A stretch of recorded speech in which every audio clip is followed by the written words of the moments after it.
this is, that negative thought you've been having, and I just can't let you try and change yourself without a fight. So, go ahead and just turn the show off, okay? And, yeah, everything's still fine. This is Blindsight with your host, Bill Lundgren, an AINC original podcast. You serious?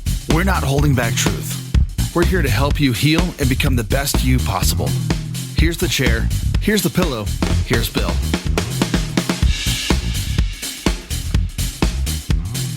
Hi there.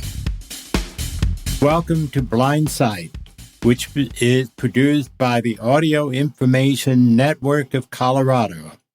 I'm Bill Lundgren, your host for this program, and I'm pleased to welcome someone who's going to be telling us of some new devices, new ways that we can find relaxation, and that we all know how important that is. Our guest today is Suzannah Long, and I welcome you, Suzanne, to Blindsight. Thank you. I appreciate you having me, and I look forward to talking. Actually, my name is Suzannah. Just my mom would be screaming in my ears saying, "Wait a minute! I didn't name her Suzanne. It's Suzannah. Don't take the ah out of her name." Sorry about that. That's okay. It's all beautiful. Well, before we get into the work that you do, can you give us a little bit of background on you? What brings you to the work that you're doing? Well, in my early young years, I was a dancer. We moved to New York my junior year of high school, and so I danced professionally. So music and movement have always been a very important part of my life. And really, as a dancer, you learn to listen with your whole body. And so I've always found that when I'm stressed out or something, that just taking some time out to either listen to nature or take some time out just to tune inward and listen to music can be very releasing of stress for me personally. And so, but I was had given up my dance career basically and was living in Washington, D.C., and selling software. And my ex-husband was a counter sniper with the Secret Service and a former Marine, and sadly got injured on a job. And because of his injury, they retired him in his mid-30s. And we both went through a very, very traumatic time, and sadly our marriage didn't survive it. So I found myself not dancing anymore, had given up my dance career, was stressed to the max, selling software with a $20 million quota, and just started praying, God, why am I really here? And actually had started a meditation practice just to deal with my own stress and anxiety over all the life changes I was going through. And this was in 1996, and I had a vision of creating spaces in corporate offices, schools, airports, hospitals that would incorporate light, sound, and aroma. And in this vision, I saw people walking up, putting their hand on this device that was a biofeedback technology. Certainly wasn't where it is today, but at this time, I just saw people putting a hand on their device, and this device would read what was going on with them bioenergetically, and then they would walk into this space and lay on this lounger that somehow delivered music tactily, so that you felt the music you hear resonating through you like a musical massage. And then the lighting and some of the aromatherapy would coordinate with that. So it's basically a vibrational healing experience. And so I found the book that an organization called The Heart Math had written, called From Chaos to Coherence. And they were working with a lot of corporations and particularly in healthcare, doctors and nurses, to help them de-stress. And they had this biofeedback device and they were teaching people a breathing technique and just to really tune into their body and their heart primarily, because they had found the reason why they're called heart math is they had found scientifically that when your heart is in a coherent or harmonic resonance, and you are sensing or feeling the feeling of love, compassion, or appreciation, your body mind as a whole operates more efficiently. And so they were actually So I read this book and I found out they were doing a conference, and I just was feeling called to really, explore this vision I had. And it was interesting that I learned they had this biofeedback technology. So I went to their conference and I was talking to them. And I said, I had this vision in meditation of creating spaces that would really incorporate this biofeedback technology. But there was this lounger that somehow delivered music tactily. And they said, well, we actually know a guy that invented a lounger like that. And they had brought it into Cisco systems at the time to work with type A programmers that were becoming highly burnt out. And they found that when they were trying to get these type A individuals to kind of drop in and feel their heart and feel love, compassion, appreciation, they were a little resistant of that because they were just so in their head. And yet when they put them in this lounger, they would go there and basically stimulate the body's natural relaxation response in less than 5 minutes. And through this research study, yes. So you're lying in a lounger that you're feeling the music you simultaneously hear resonate through you like a musical massage. And so at Cisco Systems in this study, they found that productivity scores increased, camaraderie scores increased, and just the burnout rate was significantly reduced. So anyway, they were telling me the story, and so they told me the name of the gentleman who invented this lounger, and I called him, and sure enough, when I saw the lounger, I was like, gosh, that's exactly what I saw in my vision. So it was one of these things that was kind of wild. And so I went and met this gentleman, and he had been developing sound healing environments for quite a long time, had been a young concert pianist, and found that he was able to perceive sound beyond what most people are, and found that when he would go deep into nature and listen to particularly the sound of the creek in the Nantahala Forest in North Carolina, that he observed what he then named the so chord, which is just a B flat harmonic realm that the earth was probably resonating at that time. So he came back and reproduced that, and had been, working with a lot of people, but sadly he was much more of an inventor and a musician, and a lot of people made a lot of promises and they didn't follow through with. So financially he was in a really bad state when I called him, but I flew out there to meet him and experienced his geodesic sound dome that he had worked with a psychologist in Atlanta at the time to develop in a place called the Mind Spa. And they were working. They ended up bringing this dome also into this space, in addition to the lounger he had created. And they were helping people with all kinds of disabilities, and also even Parkinson's and MS, and a lot of different things that they just found a lot of the symptoms of these diseases were reduced. So anyway, his name is Barry Oser, and I ended up investing and moving him here to Colorado in 2002. And we formed a company called Sound Solutions, and got 5 patents. And one of them was certainly this transducer that takes, basically, it's delivering sound at the speed of sound of water versus air. So you're feeling it resonate through your bones, body, and blood, like a musical massage. And through that sensory integration input, when you're hearing and feeling the same input, the same music, the same sounds, it creates a very relaxing experience for the body, because part of what we all experience is there's chaos when we're hearing and feeling something different, or for those who are able to visualize or see with their physical eyes, it can just closing your eyes actually is one of the best ways to get out of the beta brainwave states and allow your body mind to really expand its consciousness, so to speak. And I was thinking about, after we had the talk the other day briefly, I was thinking about one of the most profound experiences I had in my journey to really look at. After I had this vision, I agreed to, I had to use myself as a guinea pig. So I traveled around, not only obviously looking at the biofeedback technology and then meeting Barry, but also just other programs that I felt were great for stress reduction and performance improvement and so forth. So anyway, I attended this. I moved to Dallas before I left the computer software industry, working for Oracle Corporation. But again, I was still stressed to the max, and I went to a whole life expo at that time, and there was a gentleman there who's a shaman, but also had a PhD in psychology, and he was teaching at Baylor University.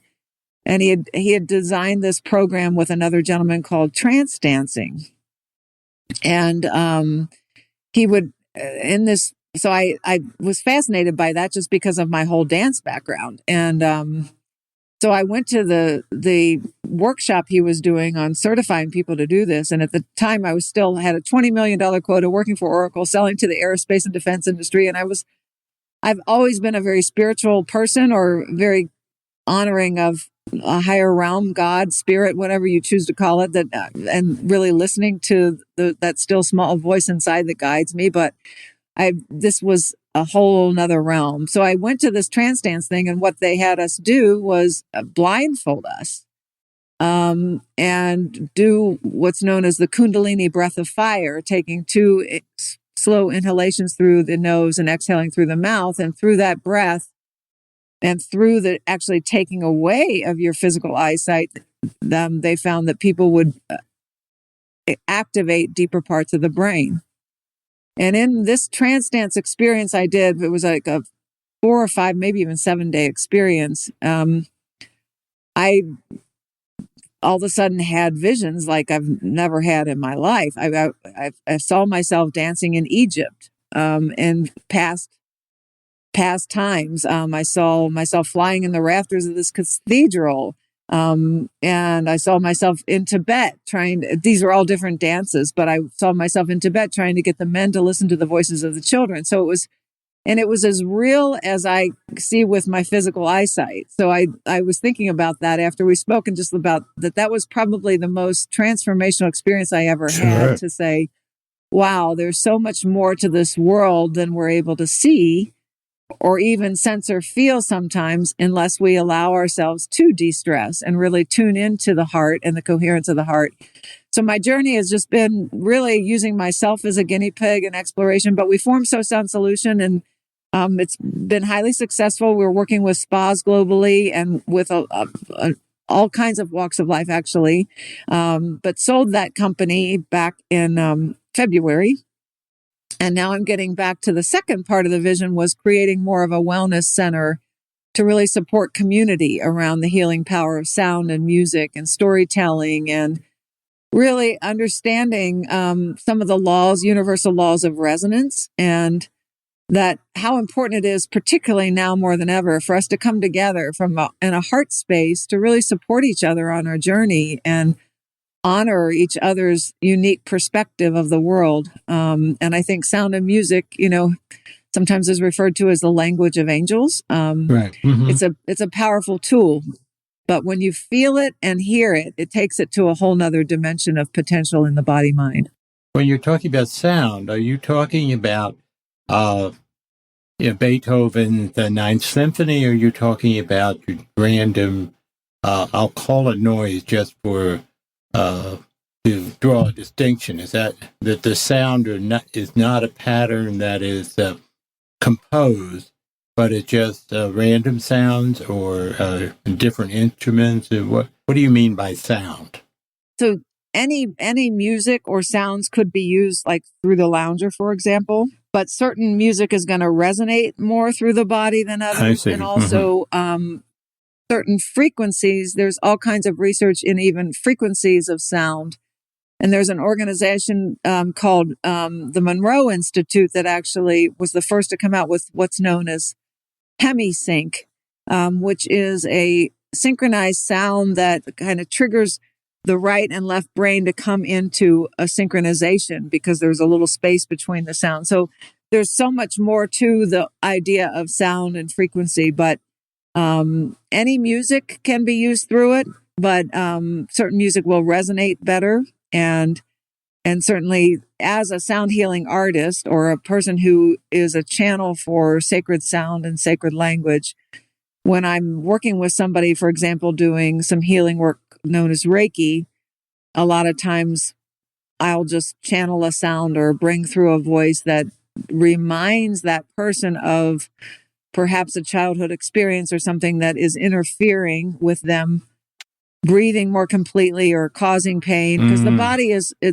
is a storage of memories. I mean, we all have traumas, and sometimes when those traumas are so significant, we don't release that energy. So that's kind of where the field of energy work comes in. But sound also, as we know through the field of ultrasound, can help release blockages in the body or body armor that's held tight. So I think we're just certainly in the ancient temples of Egypt. I mean, they had sound healing temples. The Mayan culture, the Greek cultures. There's a lot of Native American cultures, Aboriginal cultures. Music has been used for eons, but I think quantum physics is just finally now, or science is just now catching up to what a lot of the ancient seers and masters understood intuitively.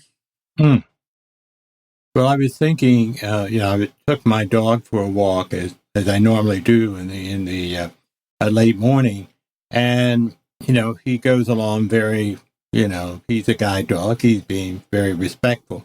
But when I start making happy sounds, not words or anything, but like, nonsense sounds, he starts picking up and he's skipping, and, he's, as long as the sidewalk is safe, he goes skipping and he's happy as a clam to hear those sounds. And I think that's something akin to what you're talking about. Or a baby, when you work coo to a baby, the baby responds to those kinds of sounds that have no real meaning, but just impart a message of peace and whatever. And this is what you're talking about. It could be music, but it could also be those kinds of sounds that relax us. Absolutely. In the field of sound therapy or sound healing, it's talked about that sound is a carrier wave for emotion or energy in motion. So certainly we can tell when the sound of someone's voice is coming from that place of a loving, happy, compassionate place, or when somebody's irritated. I mean, you can certainly tell if somebody's more in their head or more in their heart by the sound of their voice. So certainly animals, more than anybody, more than us. Sometimes they're smarter than us humans. Yeah, that's because right. They're so aware of that. Yes, and certainly babies as well. I mean, I think sometimes we get so caught up in our day that we forget about the sounds we're putting out and about the frequency that we're even resonating at. Right. And so, yeah, and I think we all feel it, but how much we're paying attention or conscious of that feeling, and that's part of the mission of now what I'm creating called So Be It Studios, is to create that place to be. The place to be, I mean, like, it's cool because it's a place to be with, there's all kinds of music events, but also the place to be in resonance with your deeper potentiality or your sacred, I mean, moving into a deeper listening space. So you're listening to your body as the best GPS system you could ever have, and I think that's so important. So we sometimes get so in our head and just focus on the past versus being really present to our feeling in the body now, and realizing that when we drop into the heart and we listen from the heart, and act according to that, in coordination with or in coherence with the brain, it's amazing what we can manifest. Because thoughts create things, and then how we resonate with those thoughts or how we embody them or not really does manifest our reality, in my experience. What would the studio look like? So we had one open, but now we're kind of redesigning it. So it has 1,000 schools. The initial one, I mean, we're going to be building these in all different shapes and sizes. We're actually working with an organization called Six Senses Resorts and Spas to build 2 of the geodesic sound domes in Saudi Arabia. No kidding. So the geodesic sound dome is a whole nother level, but the resonating floor, which actually we created one at the YMCA here in Lafayette that I teach Pilates on 5 days a week. And I do some sound healing meditations after some of those classes. So the resonating sound floor, it just again will take create the floor becomes almost like a drum head that you're feeling the music resonate through your feet, hands, and whole body. And so that's one level. And then the second level would be adding the geodesic structure, which contains the sound waves in a way that's very impactful, because it's like the geodesic structure is based on sacred geometry, and it reflects, so it creates a reflection of the molecules of the body. So when a group, for example, goes into that structure, there's a lot of coherence that can happen. So it can be used for team building or bringing families closer together and lots of different things. But so we're looking at initially offering the floor, the resonating sound floor, to be put into various studio spaces, and offering a whole plethora of classes that would, bring that to alive. But it also adds another component to just regular fitness classes or meditation classes. And then the geodesic sound dome as a main center, and then little pods around that could be individual healing spaces is kind of the footprint, so to speak. Well, it's sort of like when we go into an empty house and we have all that echo. What I'm hearing you say is kind of utilizing that that echo and that sound that we say, oh, we've got to put furniture in to block. We say to utilize it instead of eliminating it as a way of getting some peace and serenity. Yeah, it's actually taking that echo, so to speak, and organizing it. And that's where my partner, Barry, who you all might want to talk to too, can go into deeper, because he has so much more experience about creating the sound healing spaces. But I'm more about the programming and launching a program that I call Listening with Your Whole Body Listening, and or Uplift Your Vibes, which is kind of a combination of a movement and this listening. So I'm more about the programming and bringing it to market, but he's more able to speak more about how do you take that echo and make it more acoustically coherent, so that it does have a calming effect. That could really change the way we build structures in our own home, for example. Absolutely. I was thinking, as you were describing it, some news has come in recently about inventor Thomas Edison, and they found that somebody has Thomas Edison's Steinway piano, and they found teeth marks in the piano. Oh my goodness. Because Edison was deaf, had severe hearing loss. And so what Edison would do is to bite on the wood of the piano and would be able to hear the sound through his teeth and be able to hear sound that he couldn't hear otherwise. So that's where he's utilizing the whole body, or at least his head, to be able to hear what he couldn't hear naturally. And it feels like we're talking about something very similar. Yeah, we don't just hear with our ears, we do actually hear or feel with our whole body. And so that's where you can enhance that hearing experience, because when you're more aware of, it's like when you get chills when a crystal glass is shine, there's so much with that, or just understanding. So sound has a way of getting us more attuned to higher frequencies of energy, I think. So that's definitely, and I think that was the case too with Beethoven in his later years. Right. Yeah. Mm-hmm. Yeah. Another example. Yeah. And of course, for someone who has blindness, is losing one of the senses. So, people think when we're blind, we have extra senses. We don't. We just use the other perhaps more acutely. And that's what you're talking about. And, we're blind. We may feel, or hopefully will feel, or learn to feel more sound, more in more ways than identifying where we are by sight. And we can even, when I walk the dog, I have to listen to sound in order to guide him, tell him which way to go, like traffic or whatever. And I don't have my eyesight to help me with that. So and I have hearing impairment as well. So I have to use all these senses that are left, including the amount of hearing I have, to give me cues that I wouldn't otherwise have, that the average person would have. And that's what you're talking about. Yes, exactly. And so I'm happy to gift you with some time to experience the lounge or come experience the floor if you would be interested in that, because I think it's amazing. And I think, our subtle aware, when we're so stressed out, we're actually holding our body, our muscles tight, and so a lot of people, when they lie in the sound chair, for example, will say, well, how did it know where my pain is?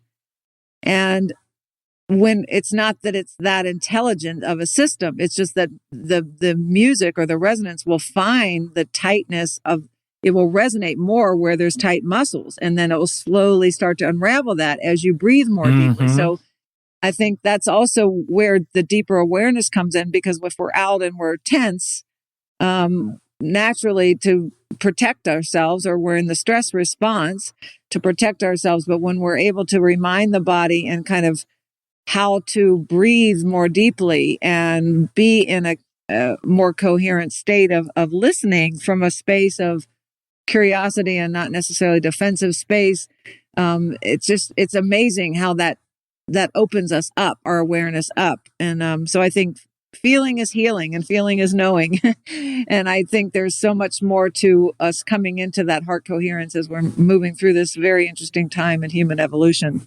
So yes, absolutely. I would love to gift you with a time in the chair or the floor or whatever might support you too. So it certainly would be interesting to see, as a blind person, as a hearing impaired person, to, find out what other senses that I'm not even aware of are coming into play to keep me out of trouble.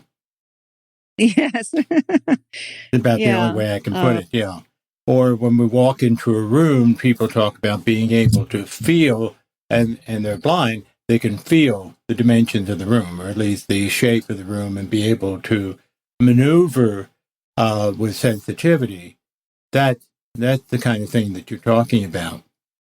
Absolutely. Yeah. Barry, my business partner, actually, when he tells a story about, he had one of his piano teachers was blind, and he was amazed that he knew exactly who walked into the room just by perhaps even before they spoke. So certainly from the sound of their voice, they would know, but there was he could sense that subtle vibe of that energy. And I think,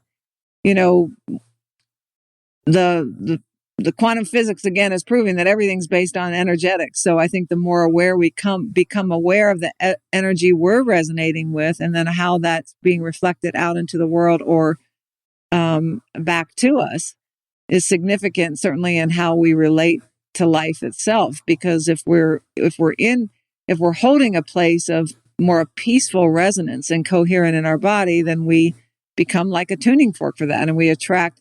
The law of attraction, or the law of resonance, says that we attract what we're resonating with, whether consciously or not. And that this journey through life is kind of the gift in that, for us to fine tune ourselves, to find that peaceful place inside, and don't shoot the messenger. If something comes across very, you can always be that peaceful presence. And so that's part of the mission and purpose of So Be It Studios too, is to realize that, how we can individually not only change our lives, but change the lives of people around us by being that constant, finding that coherent place inside where peace resides. So if we could put a geodesic dome in the Capitol building, we might change the whole course of human history. Yeah, well, we might have a lot of people that weren't resonating with that fly away. Who knows? Definitely a lot of changes along those lines. Well, how can we as blind people access what you're talking about if we don't have a studio near us? Are the chairs available for sale that we could have one in our home? Would that be beneficial, or what are we talking about? Yeah, well, certainly here locally, I would invite anybody to contact me and come to the YMCA because that's why we donated the floor to them or at our cost to develop that to do deeper research with it. So that's in Lafayette here in the Colorado area. But on a broader scale, we sold So Sound Solutions, the original company that was developing the loungers, to a company called Therabody.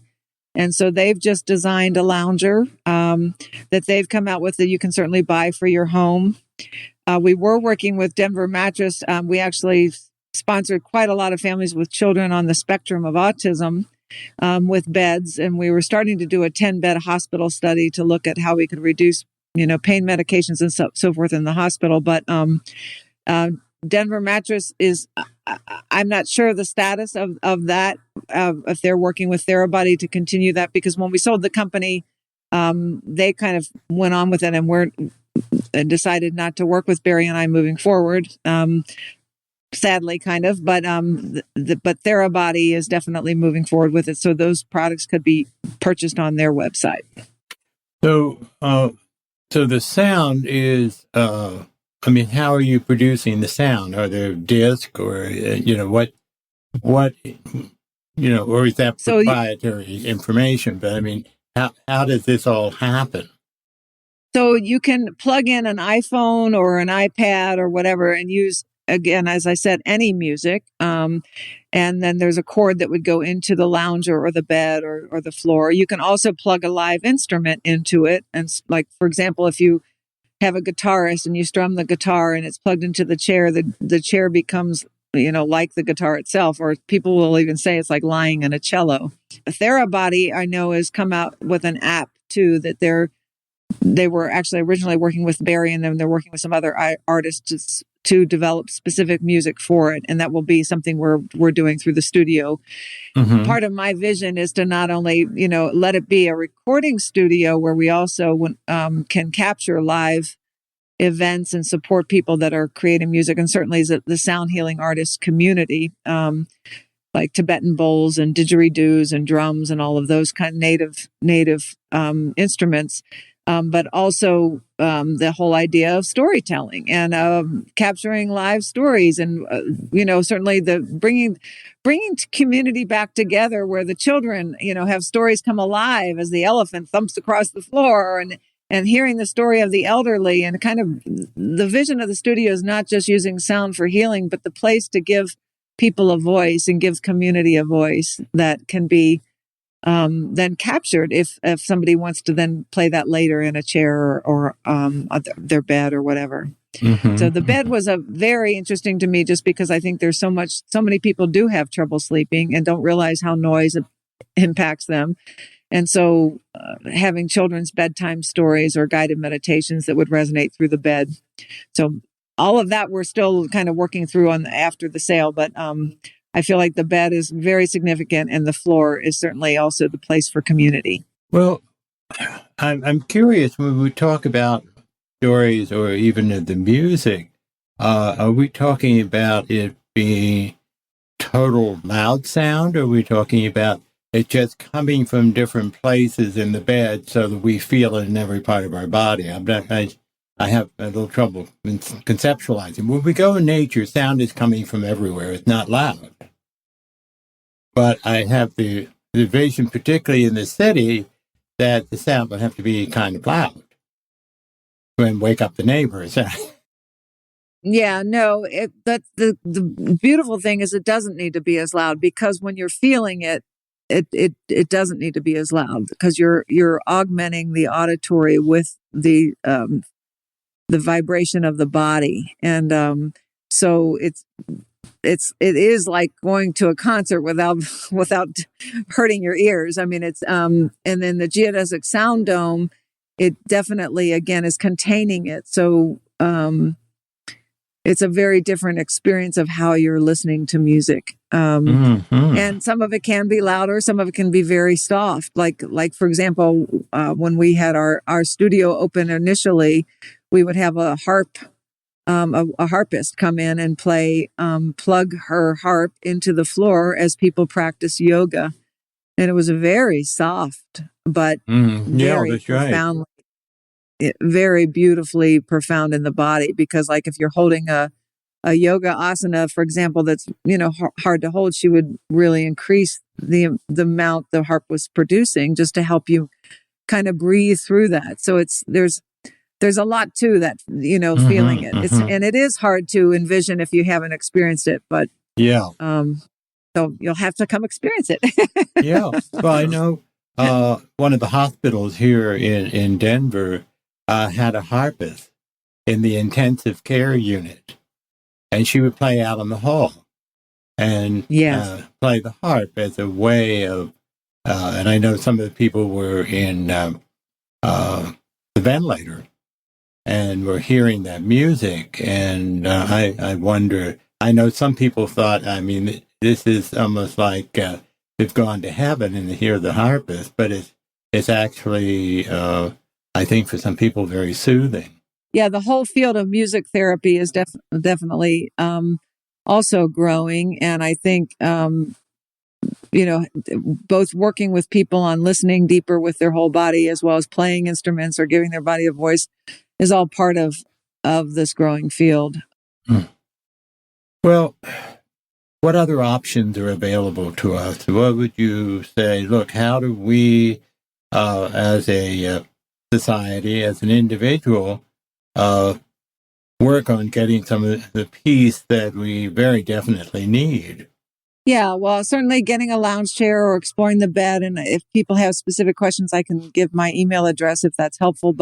And I'm happy to talk to people individually on how I can best support them, because that's kind of my higher mission and purpose at this point in time. But I think the deeper message is just realizing, also spending time in nature. I mean, going where you're away from traffic, and realizing when you are stressed out, or even creating a little sanctuary space in your own home where you have music, that you just play, or going. There's nothing, for me, I love sitting out and just listening to the birds, or having time when I'm feeling overly stressed, realizing how important it is just to find that space, whether you create it in your home or whether you take the time or make the time to go deep into nature, and just move into a place of appreciation for the birds, for the wind rustling through the trees, just becoming more aware of how the sounds you're experiencing are impacting you, and also the sound that you're making, even the little voice in your head that speaks to you. Just being gentle and loving with yourself, and how you speak to yourself and speak to others, I think does amazing work. And just when you are feeling stressed, but to go into nature, take some deep breaths, take a moment to appreciate the birds singing, the wind, or just the silence. I think sometimes we just need to realize that, and nature is the beautiful antidote to our stress, for sure. Right. Now, you teach meditation and yoga as part of your program, so that's something that people could access. Yeah, I actually teach Pilates. Pilates, not yoga, but and then yes, I do sound healing meditations on Tuesdays and Thursday, or I'm actually right now just only on Thursday at the YMCA. There's a 15-minute sound healing meditation at the end of my Pilates class. And again, I would welcome anybody to contact me, and I'm happy to get the Y to gift anybody to have an experience. So that, and then developing other programs with the new studio we're going to be opening. So we can stay in touch on that too. Where will the studio be opening? Do you have a location? We don't have that. We haven't done that. We haven't confirmed that yet. We're kind of, with all the craziness in the world right now, we're kind of letting that settle down a little bit, and then we'll open it. Well, but for now, certainly a start might be, from what I'm hearing from you, one, you said to get out in nature, but the other is to get more into mindfulness and the meditative techniques that are available to help us to get more in touch with who and what we are, and to stay away from politics for a while. Yeah. Yeah, I think so. And just really, the more that we can each, because the one thing I hope that we learned from COVID is that we're all connected through our breath.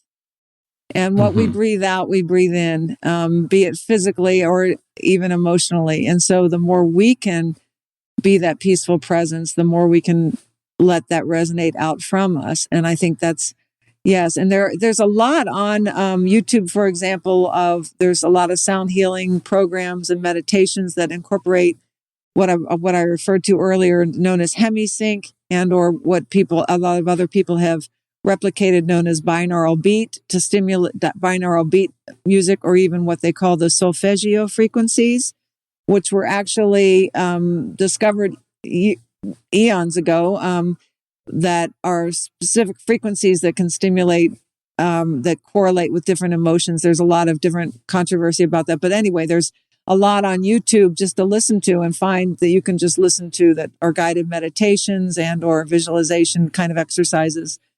I tend to listen to one before I go to bed at night and when I wake up first thing in the morning, and just setting the tone for the day. And there's also, I don't know, just coming to mind, there's amazing work by Dr. Joe Dispenza, who is a chiropractor who is working with people all over the world, of helping them overcome all kinds of disabilities just through a meditation practice. So there's a lot out there to learn from. And it's, I think the whole field of sound therapy is just in its infancy, being rediscovered. I think a lot of the ancient cultures understood it more than we do today. But again, science is kind of catching up to the art of healing. Again, science does its own thing that had to go back to the beginning in order to understand what the early people knew already, and just relearn it and incorporate it. Like, just as science, so much of science now, with mindfulness techniques, as we call it, is the discovery of exactly what you're saying. The meditation is part of the healing arts. And I certainly appreciate you bringing all that exciting information to our listeners in Blindsight. And who do you want to give us the best way to contact you if we want to pursue this further? Yeah. I don't have the So Be It website up yet. That should be up actually probably within the next week or two. But eventually it will be SoBeItStudios.live. But for right now, just Suzannah Long, my name, SuzannahLong @gmail.com is probably the best way to reach me. And then as things progress, I'm happy to keep those who are interested in touch, and we can maybe circle back for you to post that or whatever makes sense as a next step. But I'm very excited to support your community for sure, and would love to do whatever I can. So SuzannahLong @gmail.com, and the YMCA in Lafayette is where I teach, and happy to host somebody there anytime just to experience the floor and or the lounger sometime too. So I would certainly like to keep in touch, and for you to keep us up to date on what's happening with the studio. It certainly would be something that we can let people know, maybe have you on and broadcast from your studio. Who knows? I'm very intrigued by that idea. And as I was, we were mentioning in the first interview, our first introductory call we had, that, I've wanted to do a podcast myself. So I'm curious to, just because I think inviting other sound healing artists and other musicians and that to be and also, as I said, capturing live things at the studio. So sure, we may be able to do that at the Y, or definitely when we open the studio. I would love to work with you all to do that. That would be amazing. That'd be great. Thank you for being here. Keep in touch. And I'm going to sign off. This is Bill Lundgren, your host for Blindsight. And look for further episodes of Blindsight on whatever media you use for your podcast. Thank you and goodbye.